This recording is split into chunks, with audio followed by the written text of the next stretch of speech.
সঞ্চালিকাকে নতুন দেখছি, ওনারা আপনাদের সঞ্চালক এবং সঞ্চালিকার হাতে মাইকের ফোন তুলে দিলাম। কি দিয়ে খুশি করবো তা জানি না।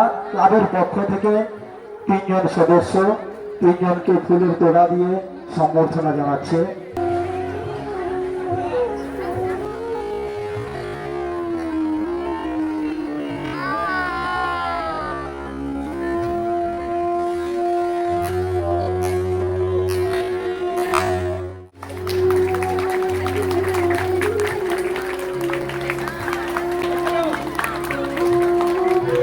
আশা করব আপনারা এইভাবে ক্লাবের সহযোগিতা করবেন সম্পূর্ণভাবে।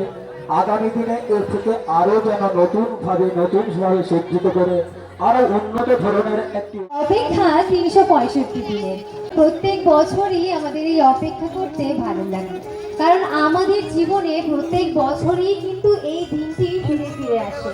হ্যাঁ বন্ধুরা, আজ আমরা সকলে সমবেত হয়েছি তালদা যুবক সংঘের এই প্রাঙ্গণে।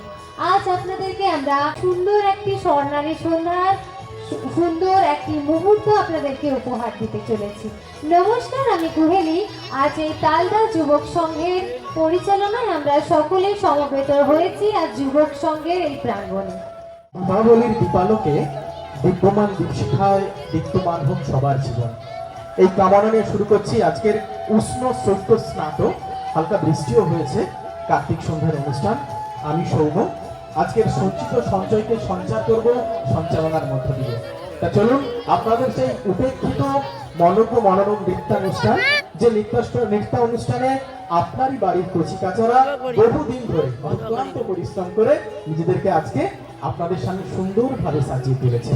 তা দেরি না করে আমরা উদ্বোধনী পর্বে মায়ের বন্দনা দিয়ে অবশ্যই আমরা উদ্বোধনী পর্বটাকে সাজিয়েছি, সেটা আমরা শুরু করছি। তা দেরি না করে ধীরে ধীরে আমরা নাচে প্রবেশ করছি। তারপর থাকছে আরো কথা আরো। চলুন এখন আপনাদের সামনে পরিবেশিত হতে চলেছে এখনকার নৃত্য। যেহেতু আমরা দীপাবলি উৎসবে আমরা সবাই সমবেত, এটা আলোর উৎসব। কয়েকটি পর্বে আজকে আমাদের সমগ্র যাত্রাটাকে লিপিবদ্ধ করেছি এবং ভাগ করেছি।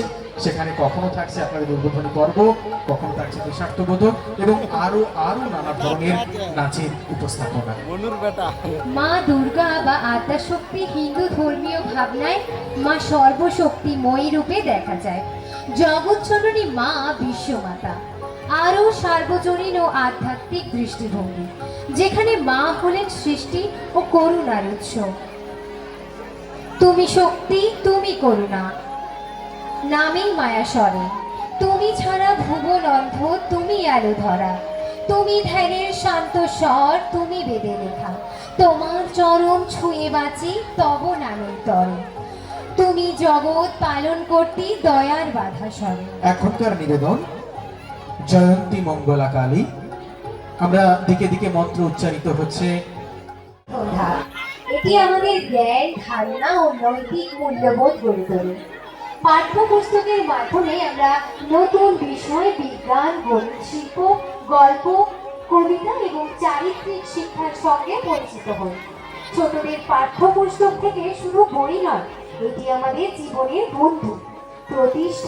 প্রতিটি পৃষ্ঠা আমাদের শেখায় কিভাবে চিন্তা করতে হয়, কিভাবে সমস্যার সমাধান করতে হয় এবং কিভাবে ভালো মানুষ হওয়া যায়।